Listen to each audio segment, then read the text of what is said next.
বর্তমানে আছি ভাই তামিলনাড়ুতে। এই যে সামনে যে দেখতে পাচ্ছ এগুলো আছে আমাদের শোয়ারুম। আমরা রাত্রে শোয়ার জন্য এখানে আসি, আর কাজ এখান থেকে প্রায় আধা ঘন্টা 1 ঘন্টা দূরে গিয়ে কাজ করি।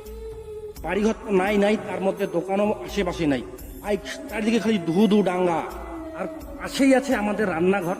খাওয়া দাওয়ার জন্য আমাদের কোনো চিন্তা করতে হয় না, 3 টাইম রান্না করার জন্য লোক আছে, শুধু কাজ করবো, খাবো দাবো, শুয়ে। কিন্তু ভাই তামিলনাড়ুতে প্রচন্ড পরিমাণে রোদ, এত গরম যে কি বলবো বলাই যায় না।